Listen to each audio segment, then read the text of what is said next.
Hello guys, how are you doing? In the last video, I asked you a puzzle which involved two pirates and a treasure hunt. Now, in case you have forgotten the puzzle, here is a quick overview of the entire problem statement. I want you to take some time and try to figure out the answer.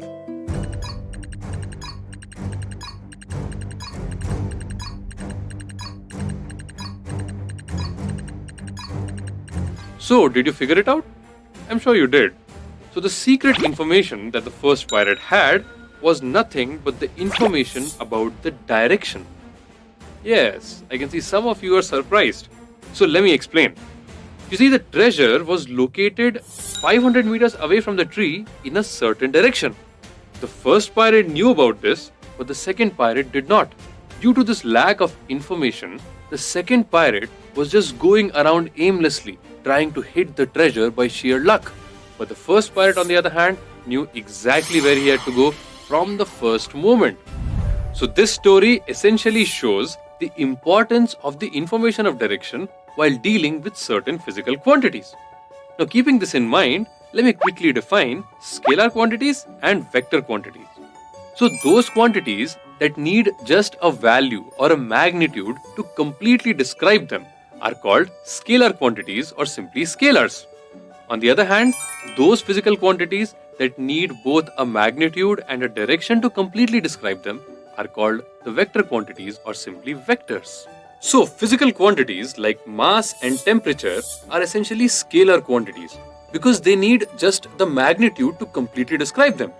So, sentences like Jack weighs 50 kilograms or Jack's body temperature is 37 degrees Celsius make complete sense. 50 kilograms or 37 degrees Celsius are nothing but the magnitudes of the physical quantities, mass and temperature respectively. Now, if someone says Jack's weight is 50 kilograms towards the north direction and 30 kilograms towards the south direction, well then that sounds completely absurd and nonsensical, right? Well, of course, because mass ultimately is a scalar quantity and has nothing to do with direction. So if someone tries to combine direction with a scalar quantity, it sounds completely absurd. Now, just like mass and temperature, we have another scalar quantity. And this scalar quantity is nothing but distance. Hey, wait! How can distance be a scalar quantity? You're joking, right? Well, why not? Well, you were the one who just told us about the pirate story. And you said that for them to reach to the treasure, they need to know the direction as well. And only magnitude is not enough. I did say that, I remember. Well then, distance should be a vector quantity because it needs both direction and magnitude. Then why do you say it is a scalar quantity? Well, my friend, you bring up an amazing point. That's a fantastic question. And I'm sure all these lovely boys and girls watching this video might also have the same question. So let me explain it once and for all what's really going on here. Well, I'm sure you're gonna do a good job at it. All the best. I'll try my best. Now, the question that my friend asked is valid, guys. If we need both magnitude and direction to arrive at our destination, then how can distance be a scalar quantity? Well, let me tell you the real fact behind this confusion. Length, which is a physical quantity, you already know about it, can essentially be expressed with or without direction. Yes, to understand it better, consider these two statements. So, the first statement is, my office is 3 kilometers away from my house. And the second statement is, my office is 3 kilometers away due west from my house. Now, which among the two statements do you think sounds nonsensical or absurd? Well, if you ask me, neither of them are nonsensical. Both of them make sense in their own way. But the difference between them is that the first statement only talks about the magnitude, while the second statement talks about both the magnitude and direction.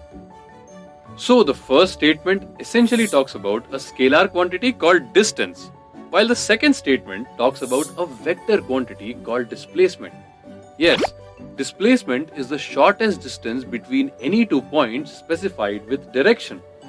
So in a nutshell, you can understand that length specified without direction is distance, and distance is a scalar quantity, while length specified with direction is displacement, and displacement is a vector quantity. And here goes all the confusion. Now, I must caution you here, because whatever I just told you was for the purpose of understanding only, and these definitions are not complete.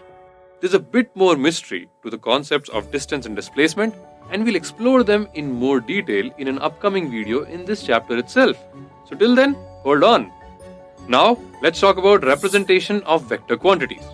So when we represent a vector quantity on a piece of paper, we follow certain guidelines.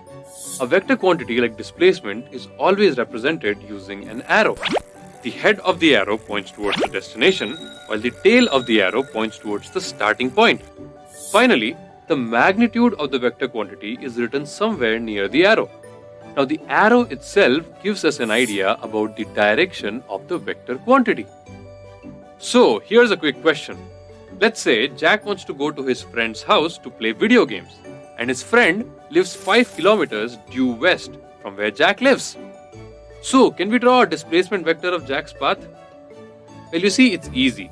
All we need to do is draw an arrow starting at Jack's house and ending at his friend's house, because the destination of Jack is ultimately his friend's house.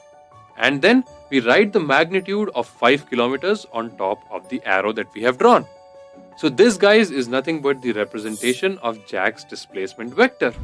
Just like we have the distance and displacement pair, we have another pair of physical quantities as well. But this time, they describe how fast or how slow an object is moving. Can you guess what I'm talking about? Well, I'm talking about the physical quantities speed and velocity. Speed is a scalar quantity, while velocity is a vector quantity. So, a statement like Jack is driving at 40 kilometers per hour essentially talks about the speed of Jack, because we are only specifying the magnitude. While a statement like Jack is driving at 40 kilometers per hour due north essentially talks about the velocity of Jack, because we are talking about both magnitude and direction.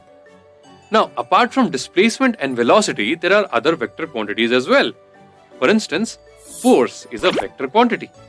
So if two people are applying forces on a block with an intention to move it, the direction in which they apply forces matters a lot.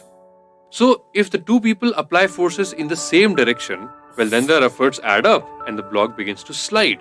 But if they apply forces in opposite directions, then their efforts cancel out and the block doesn't move. So you can clearly see that direction of the force is very important. So from here we can say that force is a vector quantity. And with that, let's end our already long video today. In the next video, we'll delve a little deeper into the concept of vector quantities, and we'll see how we can express their directions mathematically. For now, let's summarize what we've learned in this video. Physical quantities that need just the magnitude to completely define them are called scalar quantities, or simply scalars. Physical quantities that need both magnitude and direction to completely define them are called vector quantities, or simply vectors. Mass, temperature, distance and speed are examples of scalar quantities. Displacement, velocity and force are examples of vector quantities. A vector quantity is always represented by an arrow. The magnitude of the vector quantity is written somewhere near the arrow.